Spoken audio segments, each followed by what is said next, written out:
do this thing. All right, so Brad talked about evolving. I'm going to talk about somebody's devolving and their worst moment. I'm going to talk about Denny Green. Some of you know him from 30 seconds of his life, and that felt like longer than 15 seconds. All right. Now, it's so easy for us to remember the big moments in someone's career, someone's life, especially if they're carbon, right? They're out there on the internet, they're shown over and over and over.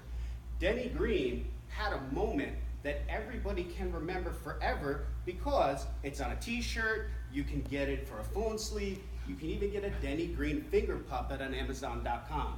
I swear to God, I looked it up, all right? Now, here's the thing about Denny Green. He was actually a really, really good football coach. Really good, right? He coached Minnesota for 10 years, won 8 division titles. With the 1988 San Francisco 49ers, he won a Super Bowl. He was a missed field goal away from taking a team to the Super Bowl. And it was the only kick that that player missed all year long. But what do we remember? We remember the Coors Light commercial where we have our 3 characters peppering Denny Green with quotes, Denny Green dropping the mic and walking out.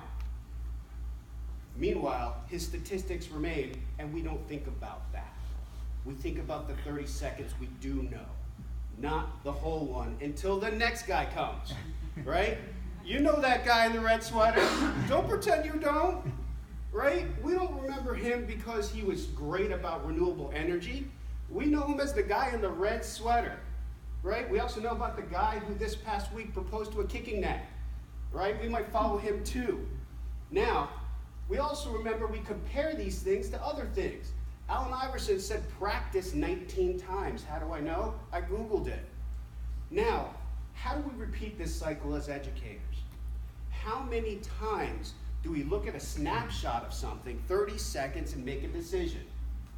And then we say that is the way I thought it was.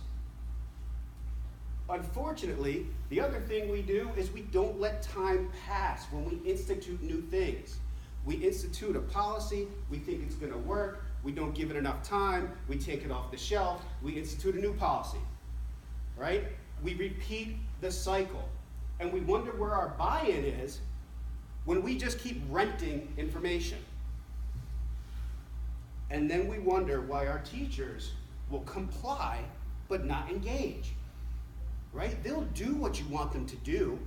They'll pick up that binder. They'll look through it, and then they'll engage with it when they put it on the shelf in the cabinet next to all the other binders we gave them that they didn't really follow because they knew the next one was coming. If we're going to move from a tank that thinks to a tank that does, we need to stop talking about growth and innovation and change and actually do growth and innovation and change. It's not so much a matter of what it looks like, sounds like, as what it is when we do it, right? We need to have passion like Denny Green. We need to be able to be vulnerable for those 30 seconds where it might get misinterpreted, but at the end, we can stand alone on 2 legs with our career and know that that will overshadow everything else we have to give. Know who we are as educators, why we do what we do. It's not that long ago that we were in college. I remember what it was like. It's not that bad, right? We go back to our core. We hold that front and center. We remember the exact reason why we knew we made a difference on certain days. And we hold on to that because that's what will get us through the challenging times. And even if that makes us unpopular, it's okay to be unpopular. It's fleeting. So is the smell in the kitchen when I cook, right? That goes away too. And that's okay, because being an educator is most definitely the best job we will ever have.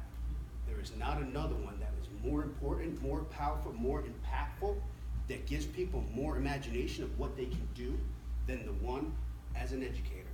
And I don't have to imagine that. Thank you.